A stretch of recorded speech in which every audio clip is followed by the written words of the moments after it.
Welcome to the Three Martini Lunch. Grab a stool next to Greg Columbus of Radio America and Jim Garrity of National Review. Three Martinis coming up. Very glad you're with us for the Wednesday edition of the Three Martini Lunch. All crazy martinis today, and boy, do we have some doozies. So, Jim, let's get right to it. This one actually posted, I think, over the weekend, but it's gotten a lot more traction in the past couple of days. We almost did it yesterday. You may remember Michelle Kaczynski. Michelle Kaczynski spent about 14 years in what we generally call the mainstream media. From about 2005 to 2014, she was with NBC, and she is perhaps, unfortunately for her, best remembered for her canoe segment after flooding in New Jersey, when she was paddling around in a canoe because of the high floodwaters, and these guys who had watched the whole setup for the live shot went sloshing through, and I don't even think it covered the tops of their boots. And so she was ridiculed for exaggerating the situation. She later claimed they had to move it because of the lighting and the cables and all this stuff, but in other places the water was deeper. Nonetheless, she later went on to CNN for 5 years. So for about 14 years, 2005 to 2019, she was a pretty prominent reporter. I don't know what she's doing now. She says she's doing other stuff in the media, telling stories that she would watch, is how she puts it in her Twitter bio. But she had this Twitter rant. Subtle way of, Greg, what a subtle way of admitting that she would not watch her past work. Right? That's not a good endorsement of 14 years of your work. But here's what she says. A few weeks ago, I had dinner with a few couples, friends of friends, all American. All were well educated and successful in careers. They seemed great on the surface for like an hour. But slowly, over a few drinks, they began to let slip their true MAGA natures. One of the couples each attended top Ivy League colleges. But now that it was university time for their own kids, they were adamantly not letting them apply to any Ivies. And they were weird about explaining why, though the kids were double legacies. Okay, moving on. The next crew suddenly busted out with air quotes when mentioning climate change. Again, these are otherwise smart people. Not scientists, clearly, but educated. And the dude took seething umbrage when my friend mentioned the damage Trump had done and vowed to continue to do. The others, when they realized that a few in their presence came armed with actual facts, quickly changed the subject and nervously said they don't want to talk politics. They realized they would be eviscerated on all idiotic points, especially on the economy. Not sure that's how it really went. But anyway, as it went on, my friends and I realized we were surrounded by otherwise carefully closeted maggots. Maggots is what they're trying to say there. It's funny how the extremist or just wrong beliefs can't help but leak out, even when you least expect them and from people you least expect. They are out there. This dinner continues to haunt me. They all seem so normal. When I asked the couple who are my old friends how they didn't know, they said that in their upscale Florida neighborhood, people are extremely careful not to ever broach or debate the subject. This is not healthy. If people don't ever talk about these things as friends and neighbors and only live in their own warped information silos, how will they ever learn what is true or false? How will the truth ever make them consider alternatives? The allure of BS is co-opting decent minds. And so, obviously, if you disagree with Michelle Kaczynski, you have a problem. You are the radical. I'm pretty sure she might be living in an information silo. But what do you make of her being shocked that there are people who have good educations who might, disagree with her? Look, I'm sure those investigative and analytical skills served her well in her long career in the mainstream media. Leave it to her to make the remarkable discovery that there are some Republicans in Florida. They've never been there before. So now, look, I think a lot of us have had some version of this experience where you're getting together with the neighbors or friends of friends, and the conversation's going perfectly normally. These people seem great, and all of a sudden someone lets slip. Yeah, well, ever since they faked the moon landing, and you're like, excuse me. And they're like, yeah, they faked the moon landing. Everybody knows that. It was done by Kubrick. I'm like, well, okay, hold on. You're mixing up reality with the movie Capricorn 1, where O.J. Simpson, the convicted murderer, pretends to land on Mars. And then the guy responds, O.J. didn't kill anybody. And then you're just dealing with somebody who sees the world dramatically differently than you and kind of surprises you. They seemed normal. They seem, Now, most of the time, you can either argue with that person or you can just kind of accept, okay, they believe the moon is made of green cheese. You can still keep enjoying the party and the barbecue, or you can try to get into it with them. Maybe something like Holocaust denial would be the sort of thing where you just feel the need to like say, oh, okay, I can't let you, we can't agree to disagree on this sort of thing. I have my doubts that this conversation went down precisely the way she described. Let's just say I think this is an unreliable narrator. Because the extremism she used, the example is that there are these folks who went to the Ivy Leagues who aren't so enthused about the idea of their kids going to the Ivy Leagues now. Gee, has anything happened in the last few months that might have spurred this change of opinion? That, now, again, I don't know who maybe she missed all this. Maybe she just hasn't followed the fact that, Colombia is hunting down the Jews, and that there's all kinds of these, outrageous. Then the comment about climate change, and somebody used air quotes, and that bothers her, all that stuff. But the idea that, oh my God, these people, this party is full of closeted maggots. Greg, I remember when the left thought it was terrible to out someone in the closet, and you were supposed to respect someone and their personal choices and what they chose to disclose around themselves. But I guess now it's okay. Now it's okay to out people. I will make an observation. Everyone is a hero in their own mind. Everyone likes to see themselves as the protagonist of this fascinating story, full of exciting adventure. And even when they feel like maybe they feel like their lives are a little bit boring, maybe they feel like their lives are kind of normal and mundane.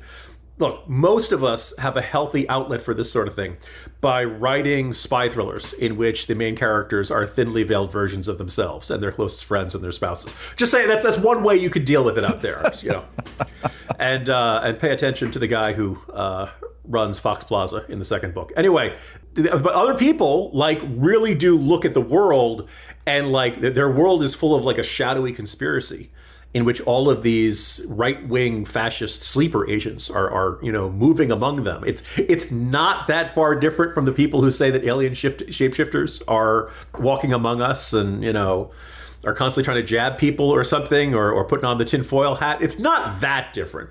But these people need to believe that it's not just, well, I'm a Democrat, a lot of people around me are Republicans, that bugs me. It is that I am standing up for the good things and I'm surrounded by the enemy. They're everywhere. We gotta, they themselves are in their own 3 Days of the Condor, Parallax View, Robert Redford 1970s conspiracy thriller, because they have to believe that they're not just being the annoying liberal neighbor to all of their conservative neighbors, that they're doing something dramatic and exciting, and that they're sniffing out the opposition who's hiding in disguise, much like the alien shapeshifter on the X-Files. Jim, you think it might have been Michelle Kosinski and her friends getting a little animated that made the other people want to change the subject? I can't say exactly what happened there. What are the odds that somebody who's left of center, particularly in this era, somebody makes a reference to Trump, and they feel like they start frothing at the mouth or something. Really obscure movie recommendation. It was John Malkovich's first directorial, The Dancer Upstairs. It takes place in this unnamed but likely Peru, South American country, dealing with a terrorist movement. And it was Javier Bardem in one of his early young roles, plays this government agent who's trying to work out people. And while he's got this mission, he's developing this friendship with the dancer upstairs, woman who he's never quite has an affair with, but you can tell there's this bond and connection. Spoiler alert, this movie's been out for 20 years. You had your chance. The dancer upstairs the woman turns out to be part of the terrorist group. And when he figures it out, she turns on a dime and just starts frothing at, just screaming, "Viva our terrorist leader," and all that stuff. And the idea is that she always was this, cold-blooded political extremist who was willing to kill people in the name of her cause. But she had this seemingly normal thing. Have we ever run into anybody who reminds us like that, who seems really normal, and then you bring up a certain topic and they explode like that? I think all of us have had run into people like that. It's not unthinkable that, in fact, the good liberals of Florida, in fact, are triggered by their conservative neighbors and get set off by that. If you never have a conversation with somebody who disagrees with you, you need to meet more people. Don't let what you've built up over decades simply vanish. The Watchdog on Wall Street podcast with Chris Markowski. Every day, Chris helps unpack the connection between politics and the economy and how it affects your wallet. Fraud schemes have cost the elderly $3 billion. And what's worse, some Americans are just too embarrassed to report it when it's happened to them, meaning that number could be much higher. Whether it's happening in D.C. or down on Wall Street, it's affecting you financially. Be informed. Check out the Watchdog on Wall Street podcast with Chris Markowski on Apple, Spotify, or wherever you get your podcast. All right, Jim, on to our second crazy martini now, and let's head over to the University of North Carolina. They had their own anti-Israel protests that got out of hand over the past few weeks. There were some folks who became heroes on the right, particularly the frat guys who held up the flag after the protesters had tried to take it down and hoist up the Palestinian flag. The frat guys saved the American flag. But there were some consequences. Some students got suspended as a result of their activities.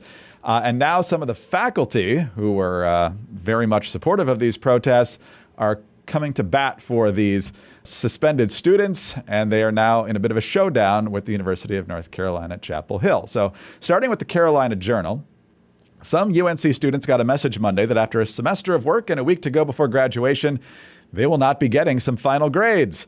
A group of faculty members say they will withhold their scores until the university reinstates 15 suspended students who were arrested along with 36 other non-students during last week's campus demonstration. While the number and names of faculty committed to withholding grades is unclear, the message went out to a group of students Monday. The anti-Israel, pro-Palestine four-day encampment was organized by the UNC chapter of Students for Justice in Palestine, Soros Group, and drew hundreds of protesters, counter-protesters, and national media. In a press conference on campus Tuesday afternoon, a group of faculty said they want to, quote, correct the record on what happened on campus during the Gaza Solidarity Encampment, saying it was peaceful and inclusive for learning and discussion. However, according to the UNC administrators, some protesters in the encampment saw participants breaking into academic buildings after hours, propping doors open to locked buildings, tearing down barricades, pushing through officers to forcibly enter campus buildings, hitting police and other vehicles, throwing furniture in front of police vehicles, injuring officers, entering classrooms during finals to cause disruptions, and throwing water bottles and fluids at university workers, police, and administrators. We already talked about the actions on the flagpole as well. And so the professors are saying, we're not giving anybody grades until you restore these students on campus. Well, that's not sitting well with the leadership at UNC, threatening punishment for professors who are withholding grades. All faculty and graduate teachers' assistants are required to submit grades by the registrar deadlines, and the academic year ends on Friday. The quote from the provost's office is the provost's office will support sanctions for any instructor who is found to have improperly withheld grades, but it is our hope we can resolve this matter amicably and without harm to students. So we'll see if they stick to their guns on this, Jim, and which side will buckle here. But the idea of holding, hostage all students that were in your class because you think some students got a raw deal when it's probably the case that they did not, this problem continues. You know, Greg, once again, we see a circumstance in which people in authority are calling for sanctions when the problem could much more appropriately and quickly be dealt with through airstrikes. I would like, first of all, I just watched a good chunk of the Tom Brady roast, and so Bill Belichick is on my mind. And, I can't stand him, but he has one of the simplest and most effective slogans of all time, do your job, which I really just feel like, we need to have flashing on giant billboards all across the country to remind us of what we're here to do or what we're paid to do. And because it's not like these professors were put in place in order to reorganize the disciplinary policy. You're like, no. You teach a class, apparently badly, just based on how these kids don't understand anything. But I know, because if you're teaching international affairs or even math, like if these kids looked at the divestment numbers, and they actually know how much their camp, we just don't want you to work with any company that does business in Israel. Hey, you know which ones? Almost all of them, right? Not just like defense contractors, McDonald's, Caterpillar, Amazon. Israel, you ever been to Israel? It's not that different from life in the U.S. Almost every company you can find in the U.S., big multinationals, you can find them there. So when you're saying we just want you to divest from companies that do business in Israel, you're asking them to divest from the entire economy, practically. That is what they're calling for here. If only, like, Greg, wouldn't it be nice if some of these schools had somebody who was like an expert in economics? Maybe like people who like spent like a good chunk of their adult lives studying it and really understood it, really understood international finance. And if only they were in some position where they could tell students about it. Like they could organize a class or something. That'd be really good. That all of a sudden these kids would know a great deal more. So if I can't get Bill Belichick, I want the consultants from Office Space to ask these professors, just what is it do you think you do here? Because you're certainly not doing any teaching, and you're certainly not doing any grades. So look, a couple of days, hopefully this is backing down. But if they don't, look, first of all, this is a demonstration of why tenure is a bad idea almost everywhere. Mm-hmm. Yep. Members of my family who are teachers are probably going to give me grief about that. But look, tenure doesn't make it impossible for the employer to fire the employee. It just makes it a real Megillah, makes it a lot harder, and very often makes the employer say, if we try to fire this person, they're going to sue. We're going to have to defend ourselves. It's going to cost. It's easier to just sweep this under the rug and just live with it. Well, in this case, you should not be living with it. This person is refusing to do their job. Why are you paying them? And you should give a warning and say, either like they did, if you turn in the grades on time, or you're out of here, you're fired. Or, and if you don't, you have to. It's not enough to say, well, we're thinking about doing sanctions. No, you should be doing more than sanctions. You should actually enforce those sanctions, otherwise they don't mean anything. So we'll see if they back down here. But you have a job, do your job. You want to issue a statement in support of these statements, fine. But don't decide, I'm not going to do my job anymore because I've decided that the kids who were acting like feces-flinging howler monkeys are actually being held accountable by the administration. Yeah, even if they do buckle and turn in the grades, I'm not sure I'd have them back. If everything ends up on your permanent record, including, that time you talk back to the teacher in first grade, I think this is the sort of thing that should go on the permanent record of these professors. All right, Jim, on to our final crazy martini now. And gosh, there's so much on U.S. Middle East policy that could qualify as the crazy martini. I had two suggestions today that kind of dovetailed off of yesterday's. But the main issue we're going to talk about today, Jim, is one that we talked about in a very skeptical way back in March after President Biden's State of the Union address, when he announced that the U.S. military was going to build this pier on the coast of Gaza that was designed to provide humanitarian relief for the Palestinian civilians impacted by the war. Hamas will steal all the aid, and so the people who need it most won't get it. But for the purposes of this conversation, Lloyd Austin testified at the House Armed Services Committee, and both Democrat Alyssa Slotkin of Michigan and Florida Republican Matt Gaetz trying to pin Austin down on what security provisions will be in place and whether the U.S. forces will be armed as they do this construction and have the right to fire back. But it ultimately came down to this question of boots on the ground, because Biden said there will be no boots on the ground during the construction of this pier, which, again, struck us as very odd a couple of months ago, and for good reason. And so Gaetz says, do you think that counts as boots on the ground? President Biden told the country that we weren't going to have boots on the ground in Gaza. Secretary Austin, and we won't. Gaetz, okay, but you guys parse the distinction between, like, when Americans think boots on the ground, they think Americans in harm's way or engaged actively in a conflict. You guys seem to be saying that boots on a pier connected to the ground, connected to service members shooting into Gaza, doesn't count as boots on the ground? Secretary Austin says it does not. And so, Jim, I guess if the boots are on the pier and the pier is in the water, it doesn't count as boots on the ground. I mean, our kids are a little bit past the hot lava game, where you're stepping on stuff that doesn't incinerate you in their imagination. But it's a little bit weird for our Pentagon to be enjoying that game. Yeah, you do not often see me saying, attaboy, Matt Gaetz, but exactly the kind of questioning you're supposed to have when a member of the cabinet comes before Congress. And this is basically, yes, that is the spin. That there will be apparently up to 1,000 U.S. personnel involved in putting together this pier off Gaza. So, not so well. The good news is they're all armed, and Austin said that they are authorized to return fire if they come under fire. That's good. Glad to hear that. But with having said that, The fact, but also apparently, according to Slotkin's statement, and Austin did not correct her, quote, as many as 1,000 U.S. uniformed officers are going to be involved in setting up that pier. A smaller number will be resident there. It's a direct quote. So I guess they're living there, but if they're living on the pier, they're not actually boots on the ground. Like, this is the most technical, hair-splitting definition of boots on the ground we've ever seen. And honest to goodness, it's like, well, if they're on the water, they're not on the ground. Ergo, they're not on the ground. And then just the rest of today's Morning Jolt just kind of goes through this and points out that, like, look, we've had public opinion surveys of the Palestinian people, including those in the Gaza Strip, as of March. That's beginning of May. It's not, I have no reason to think any, public opinion has changed dramatically in the past 6 weeks.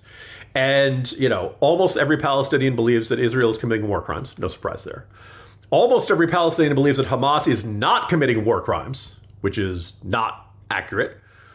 Almost every Palestinian believes that Hamas was justified, or something like 70% believes Hamas was justified to launch the attacks.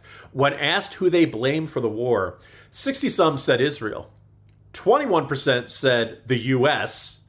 You, me, and you, listener. You're like, I've been sitting on my couch the whole time. How am I to blame for this whole thing? But yeah, 7% blame Hamas for this war. Just because they, went over and kidnapped a whole bunch of people and raped people and did all that stuff. Why are we building these people up here? Why are we trying to help them? I feel very bad for the Palestinian kids. But, look, I think at minimum, you want us to help out the Palestinian kids? Release our hostages. That seems like a very minimal thing. Then secondly, Hamas has said they will treat any foreign military personnel in the Gaza Strip as occupiers, right? We're planning to put up to 1,000 folks over there. Hamas is going to treat them as occupiers, which is we all means they're going to treat them as military targets. They're going to shoot at them. Hamas is promising this. This is not some crazy, doomsday scenario. Like, this is what Hamas says they're going to do. And Gates is pointing out, like, I'm glad that you guys will have the authority to shoot back. But look, if we're putting our troops into a situation where they're very likely to get shot at, and they're authorized to shoot back, that sounds an awful lot like war. Shouldn't we in Congress have some say over this during the War Powers Act?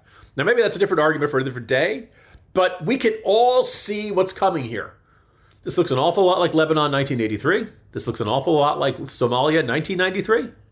And we've been saying this since the beginning. And nobody in the Biden administration will listen to the fact that we're putting this phenomenal. And for what? Why are we bending over backwards?